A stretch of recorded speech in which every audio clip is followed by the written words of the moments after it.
রোজ রোজ রুটি পরোটা না খেয়ে ব্রেকফাস্ট বা ডিনারে এইভাবে বেসনের চিলা বানিয়ে দেখতে পারেন। সেজন্য আমি এক বাটি বেসন নিয়ে নিয়েছি, হাফ বাটি সুজি, মানে যতটা বেসন হবে হাফ সুজি দিতে হবে।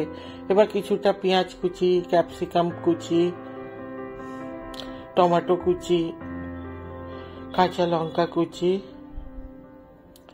ধনে পাতা কুচি। এই সময় যদি মনে করেন পালং শাক খুব ছোট্ট ছোট্ট করে কেটে দিতে পারেন। এইভাবে জল দিয়ে গুলে নিতে হবে। প্রথমে অল্প অল্প করে জল দিয়ে ভালো করে মিলিয়ে নেব। একসাথে বেশি জল দিলে কি গুটলি বেজে দেয়। এভাবে সুন্দর করে মিলিয়ে নেব।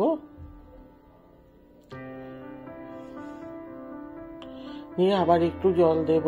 এটা একটু পাতলা হবে গোলাটা।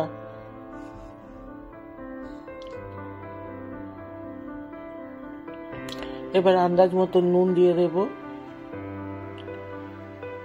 যদি মনে করেন এই সময় চিলি ফ্লেক্সও দেওয়া যায়। এবার আমি কিছুক্ষণ রেস্টে রাখবো। এবারে একটা ফ্রাই প্যান বসিয়ে একটু তেল স্প্রে করে আবার ন্যাপকিন দিয়ে পুছে নেব। এবার একটু জলের ছিটা দেব, মানে বেশি গরম হয়ে গেলে জলের ছিটাটা দিলে ঠান্ডা হয়ে যাওয়ার পর এটা দিতে হয়। বেশি গরম হয়ে গেলে ভালো হয় না। এইভাবে গোল করে ধোসার মতন করে নেব।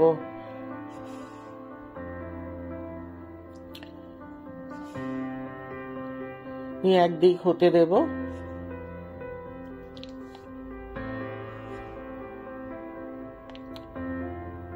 আবার উপর থেকে একটু তেল স্প্রে করব।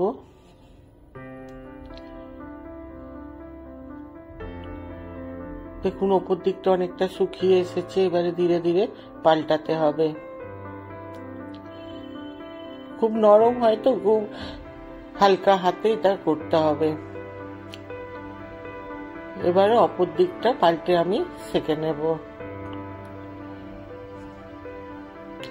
এটা খুবই ভালো হয়, আপনারা একবার করে দেখতে পারেন ডিনারে বা ব্রেকফাস্টে।